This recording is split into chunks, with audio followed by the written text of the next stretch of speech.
Why the U.S. abandoned Cambodia, the events leading up to this decision, and the tragic consequences for Cambodia. 1. The role of Cambodia.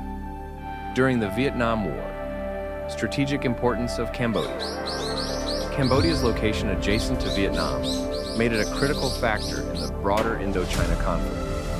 The Ho Chi Minh Trail, a key supply route for the North Vietnamese Army, NVA, and Viet Cong, ran through eastern Cambodia. This brought Cambodia into the crossfire of the Vietnam War, despite Prince Norodom Sihanouk's efforts to maintain neutrality.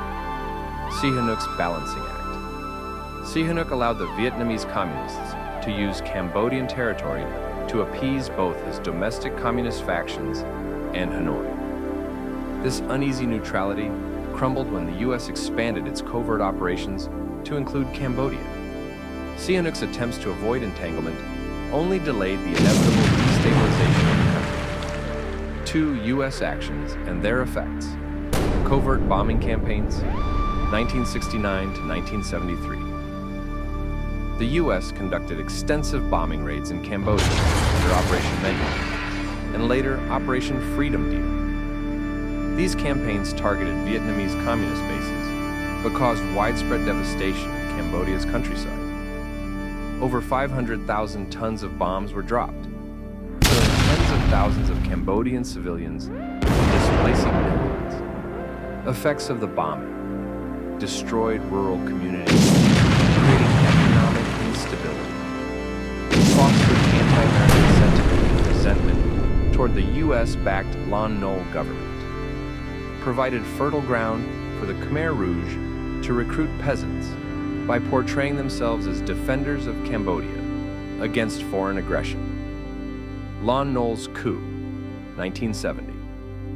With covert U.S. encouragement, General Lon Nol ousted Prince Sihanouk in 1970. This coup ended Cambodia's neutrality and aligned it with the U.S. Lon Nol, however, proved to be an ineffective leader. His government was corrupt, unpopular, and unable to prevent the Khmer Rouge insurgency from gaining strength.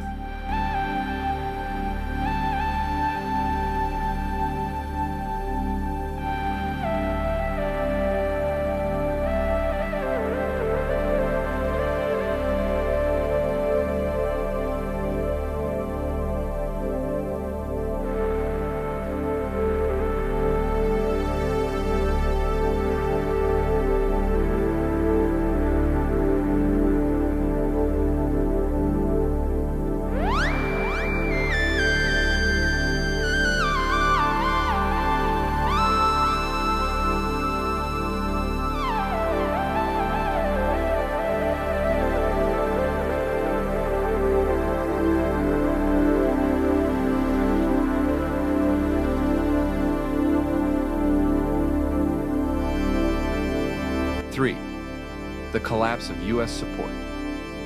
U.S. withdrawal from Indochina. The Paris Peace Accords of 1973 ended direct U.S. military involvement in Vietnam. This marked a turning point in U.S. policy in Southeast Asia.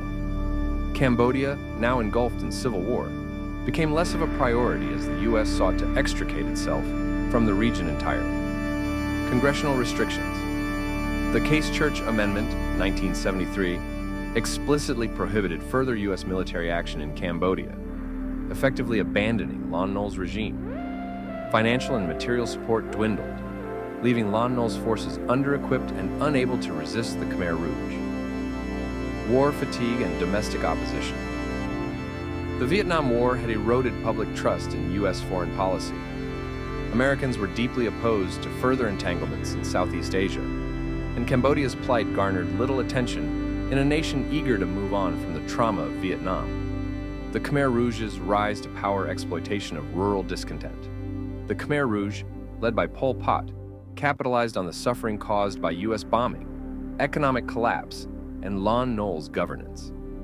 Their propaganda framed them as protectors of Cambodia's sovereignty and the rural poor, enabling them to recruit large numbers of disaffected peasants. Fall of Phnom Penh, April 1975. With little external support, Lon Nol's government collapsed. The Khmer Rouge entered Phnom Penh and began implementing their radical vision of an agrarian communist state, marking the start of one of the most brutal genocides in history. Fifth, U.S. inaction. During the Khmer Rouge genocide. Geopolitical considerations. The Khmer Rouge's alignment with China complicated U.S. policy. After normalizing relations with China in 1972, the U.S. was reluctant to oppose Chinese-backed regimes like Pol Pot's Cambodia. Focus on Vietnam. When Vietnam invaded Cambodia in 1978 to oust the Khmer Rouge, the U.S. opposed the invasion due to its Cold War rivalry with Vietnam, a Soviet ally. This paradoxically resulted in indirect U.S. support for isolating Vietnam and preserving Khmer Rouge influence in diplomatic forums like the United Nations. Humanitarian aid only. While the U.S. condemned the atrocities of the Khmer Rouge, its response was limited to providing humanitarian aid to refugees fleeing the genocide. There was no direct intervention to stop the mass killings.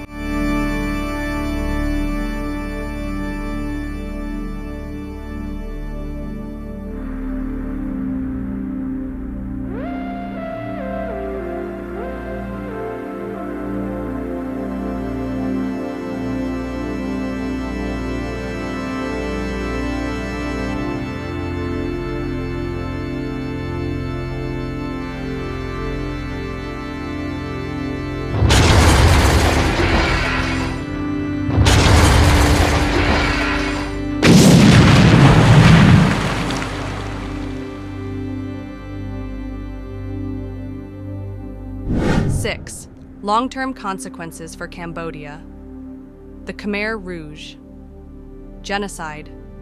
Between 1975 and 1979, the Khmer Rouge implemented policies that led to the deaths of 1.7 to 2 million people. These included forced evacuations of cities, execution of intellectuals and perceived enemies, and brutal forced labor under horrific conditions. Decades of instability. The U.S. withdrawal and subsequent neglect left Cambodia in chaos. Even after the Khmer Rouge were ousted, the country endured years of civil war and political instability. It wasn't until the 1990s that Cambodia began to see some semblance of peace. Legacy of distrust. Cambodians often view U.S. actions during this period with a mix of resentment and skepticism. The bombing campaigns and abandonment of Cambodia are seen as pivotal factors in the country's descent into one of the darkest chapters in its history. 7. Broader lessons from the U.S. abandonment. The U.S. intervention in Cambodia, particularly the bombing campaigns, destabilized the country without addressing the long-term consequences. The abrupt withdrawal left a power vacuum that the Khmer Rouge exploited. Cold War realpolitik. Cambodia was a victim of superpower rivalries. The U.S. prioritized broader Cold War objectives over the welfare of Cambodian people, contributing to the suffering that followed. The need for sustainable engagement. The Cambodian tragedy highlights the dangers of neglecting post-conflict reconstruction and abandoning vulnerable allies in times of crisis.